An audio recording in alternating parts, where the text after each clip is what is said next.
전남 순천 출신 소병철 의원입니다. 후보자님, 예. 부친께서 월남전에서 순국하신 국가유공자 자제분으로 초대 국가보훈부 장관 후보자로 지명된 것 정말 의미 있다고 생각해요. 감사합니다. 네. 지난 5.18 43주년 기념식을 국가보훈처에서 주관했었죠. 그렇습니다. 네. 그때 우리 후보자께서도 행사장에 참석했던 걸 제가 봤었는데요. 대통령께서 후보자 시절에 5.18 민주묘지 참배 시에 5.18 정신은 자유민주주의 정신이다. 우리 헌법 가치를 지킨 정신이므로 당연히 개헌 때 헌법 전문에 올라가야 된다고 전부터 늘 주장해왔다. 이렇게 강조하신 사실 알고 있죠? 알고 있습니다. 예. 네. 그런데 대통령께서 지금 취임하신 뒤에 2번 연속 5.18 기념식에 참석하셨어요. 그렇습니다. 근데 공교롭게 2번 다 이 부분에 대해서 헌법 전문 수록하는 것에 대해서 언급을 안 하셨죠. 제가 그 부분은 모르겠습니다만 뭐 워낙 확고한 입장으로 알고 있습니다. 아니 후보자님 모른다 그러면 안 되시죠. 2번밖에 안 되는데 이번에는 기억하시죠. 언급 네. 없었던 거. 아 이제 그 기념사에서 네. 예. 그렇습니다. 그날 제가 행사장에 앉아 있었는데요. 행사가 끝나고 나니까 참석자들의 탄식이 쏟아져 나왔어요. 거기 온 분들이 제일 듣고 싶은 말이 대통령께서 공식적인 기념사에서 개헌이야 이제 국회와 국민투표 이런 절차가 있지만 대통령이 공약으로 말씀하신 내용을 기념사에서 말씀해 주셔야 되는데 그런 말씀을 전혀 안 하셨단 말이에요. 그러니까 거기 참석했던 광주 전남 시민들 민주화 유공자들 다들 탄식을 했어요. 왜 이렇게 된 겁니까, 후보자님? 그 기념사에 그게 빠진 것이 대통령의 그 5.18에 대한 어떤 뭐가 입장이 후퇴했거나 뭐 그런 것은 아니 전혀 물론 아니고, 맞아요. 예. 그렇지만 그 부분은 워낙 확고해서 후보자님 예. 거기 참석한 사람들은 그 한마디 듣고 싶어서 왔단 말이에요. 그러면은 지금 우리 후보자님 말씀을 듣다 보니까 혹시 대통령 기념사를 성안할 때 과거에 저도 정부 부처 근무할 때 보면 예. 그 포함돼야 될 내용들에 대해서 관련 부처로부터 어떤 내용들을 좀 의견 수렴을 하는데 이번에는 그런 수렴 절차 없었습니까? 기념사에 예. 어떤 내용을 수록해야 될지.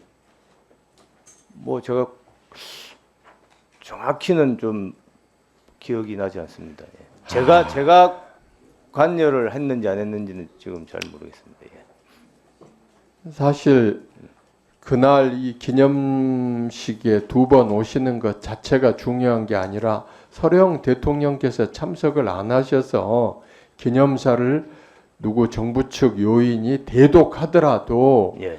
기념사에 5.18 정신을 헌법 전문에 넣겠다는 부분을 왜 말씀을 안 해주는가? 이게 광주 전남 그리고 5.18 민주화 가족들의 염원인데 우리 후보자님 그 염원이 당연하다고 생각 안 하세요? 당연합니다. 당연하고 대통령께서 뭐 그 입장은 확실하고 제가 한마디만 말씀을 드리면 원래 예정된 그런 일정 이외에도 그 시간 이렇게 쭉 돼 있는데 다른 곳을 굳이 이렇게 가보시는 알겠습니다. 그러면 제가 걸 후보자님한테 이렇게 좀 예. 질문해 볼게요. 국가보훈부 장관으로 임명이 되시고 나면 청문회 때 이런 내용들이 나왔다. 예. 그리고 광주 전남 시민들의 염원이다. 내년 기념사에는 꼭 좀 이 부분을 넣어 주십시오. 건의를 좀 해주시면 좋겠는데 뭐 확실하게 건의하겠습니다. 분명하게 말씀하신 거죠? 예, 그렇습니다. 예. 네. 내년에 이제 우리 장관께서 임명이 돼가지고 오시면은 반드시 그 부분을 약속을 지켜주실 것을 다짐합니까? 그렇습니다. 네. 네, 강병훈 의원님. 저는 오전부터 지금까지 후보자의 답변 태도를 보면은 정말 이렇게 국가보훈부 초대에 장관 후보자 지명자가 맞는지 의심스러울 정도로 어떤 우리 청문위원들의 질의에 대해서 기억이 안 난다는 답변이 대부분이에요. 도대체 뭘 준비를 하고 이 자리에 서서 그 청문위원들의 답변에 응답을 하고 잘 이해를 할 수가 없습니다.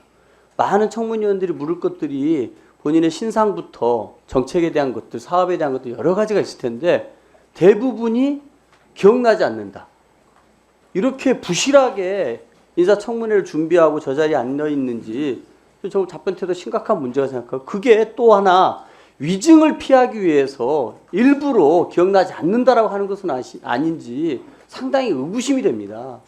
위원장께서는 오늘의 이 국가보훈부 장관 후보자 인사청문회가 좀 더 내실 있게 될 수 있도록, 이걸 보고 있는 많은 국민들께서 후보자에 관련된 의혹이라든지 후보자가 갖고 있는 전문 능력들이 제대로 검증되는 청문회가 될 수 있도록 그 답변이 명확하게 명쾌하게 될 수 있도록 엄중하게 한번 좀 경고해 주시기 부탁드리겠습니다.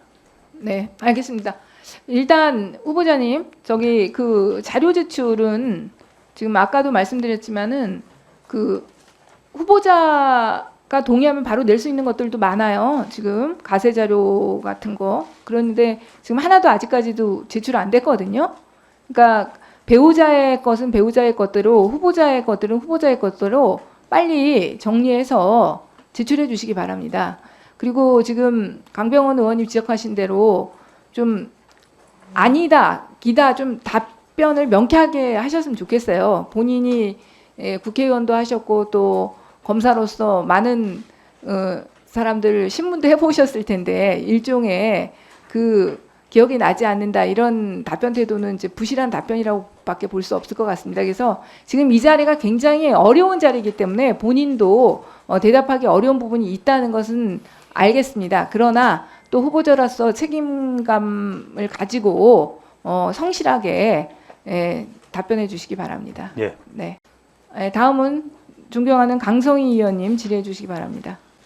후보자님이 발언하시는 어떤 모습이나 이런 걸 보면 조금 일부러 그러시나 이런 느낌이 들어요. 왜 이렇게 간단하게 답변하실 수 있는 것을 그냥 막 이렇게 어눌하게 일부러 그러시는 건지. 아까 박용진 의원이 보여주신 영상에서는 정말 단호하고 신념에 찬 모습이었거든요. 저는 그런 모습으로 이 회의를, 청문회를 임해 주셨으면 좋겠다, 이런 말씀 드립니다. 예. 그 앞에서 하는 말씀 들어보니까 제일 단호하게 얘기하시는 게 하나 딱 있더라고요. 신념에 차서 얘기하시는 게 딱 하나 있는데, 이승만 기념관 건립하겠다, 요것에 대해서는 아주 후보자의 아주 강력한 어떤 신념이다, 이렇게 얘기하고 계시거든요. 그렇죠, 지금? 그렇습니다. 네, 그런데 그 이유가 어떤 언론에서 보니까 이승만 대통령도 공과 과가 있지 않냐, 잘못한 것도 있지만 잘한 것도 있지 않냐, 그래서 기념관 필요하다, 이렇게 필요하셨던 것 같아요. 그러면 하나 물어볼게요. 전두환도 필요합니까? 뭐 저는 지금 이승만 대통령에 대해서 우선 말씀을 드린 것이고, 다른 지금 전두환 대통령 같은 경우는 저는 뭐 완전히 다른 부분이다, 차원이 다르다. 고려해야 됩니까? 왜? 전두환 대통령에 대해서도 고려해볼 만합니까? 아니, 그런 것이 아니지. 전두환 대통령은 지금 현행법상으로 전직 대통령 예우를 받지 못하게 되어 있습니다. 그래서 그거는 뭐 논할 가치가 없다. 논할 가치가 없고 전두환은 절대로 하면 안 된다, 이런 입장이라는 거죠? 뭐 저는 하여튼 현행법상으로도 맞지가 않다. 네, 저도 전두환 기념관 절대로 안 된다고 생각하거든요. 근데 왜냐하면 전두환은 내란죄와 내란 목적 살인죄로 유죄 판결을 받았어요. 이런 사람을 기념할 수는 없는 거 아닙니까? 맞죠? 맞습니다. 그 이승만 대통령도 한번 살펴보려고 하는데요. 자료를 하나 보여주십시오. 그 60년 4월 19일 날 선포된 계엄령입니다, 이게. 13시에 경비계엄을 선포하고 17시에 비상계엄으로 또 선포하는데요. 간단하게 보면 계엄 선포, 대한민국 대통령은 계엄법 제1조에 의하여 계엄을 선포한다. 이유, 계엄법 제4조에 의하여 교란된 질서를 회복하고 공공의 안녕을 유지하기 위함이다. 종류는 비상계엄이고요. 지역은 서울, 부산, 대구, 광주, 대전 이렇게 되어 있습니다. 그날 하루에 시민이 104명이 사망을 했습니다. 다음 자료 한번 보여주세요. 계엄법인데요. 4조에 보면 비상계엄은 전쟁 또는 전쟁에 준할 사변에 있어서 적의 포위 공격으로 사회 질서가 극도로 교란된 지역에 선포한다. 이렇게 되어 있거든요. 근데 당시에 그 상황이 북한군이 쳐들어왔다거나 이런 상황이 아니지 않습니까? 그래서 이 비상계엄은 계엄법이 정한 요건에 맞지가 않고 헌법과 법률에 근거하지 않는 불법 비상계엄입니다.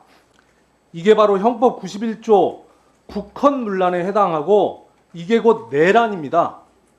또 위법한 계엄령에 의해서 국민을 살해한 것은 내란 목적 살인죄입니다. 이 법리가 바로 전두환 씨에 대한 대법원 판결이거든요. 저는 전두환 씨와 이승만 대통령이 다르지 않다고 생각하거든요. 내란죄 수괴, 내란 목적 살인죄를 저지른 범죄자를 민주공화국에서 기념한다는 것은 어떠한 경우에도 용납할 수 없다고 생각하는데요. 후보자님 어떻게 생각하십니까? 뭐 저는 죄송합니다만 의원님과 그 부분은 인식이 전혀 다릅니다. 이승만 대통령을 내란 목적 살인죄의 수괴로 생각하시는 것은 뭐 저는 전혀 제가 받아들이기 어려운 생각. 네, 한번 판결문을 한번 꼭 읽어보세요. 이승만과 어떻게 다른지. 그래서 다시 한번 나중에 답변을 해주시면 좋을 것 같고요. 저는 이승만 기념관 만든다고 하는 것이 곧 전두환 기념관도 곧 만들겠구나라고 하는 것으로 들리거든요. 방금 강성희 의원님 말씀하신 거 연장해서 저도 좀 간단히 말씀드리겠습니다. 그 후보자가 법률가이신가 잘 아실 텐데 자유민족 기본 질서를 해하게 되면 헌법 질서를 해하니까 허용되지 않는 거지 않습니까? 그래서 자유민족 기본 질서를 배반하면 현직 대통령도 내란 외환죄로 처벌하는 것이고 그리고 정당도 위헌정당으로 해산한 선례가 있지 않습니까? 그와 관련해서 5.18 관련된 이야기는 이제 5.18 자체에 대한 평가가 있었기 때문에 5.18을 진압했던 쿠데타가 내란죄 외환죄로 처벌된 겁니다. 그런데 5.18은 아직 헌법 규정에 안 들어와 있습니다. 예. 그런데 4.19는 이미 헌법이 들어와 있습니다. 4.19의 의미는 이승만 대통령 3.15 부정선거와 그 과정들에 대한 사회적 합의와 평가가 있는 거지 않습니까? 어떻게 보십니까? 뭐 드리고 싶은 말씀은 많지만 예를 하나 들어서 의원님께 제 생각을 전해드리고 싶습니다. 지금 말씀하신 4.19 같으면은 그 당시에 4.19의 핵심 주역들 중에서 상당수가 최근에 이승만 대통령에 대해서 지금 말해서 우리가 평가를 제대로 해야 된다.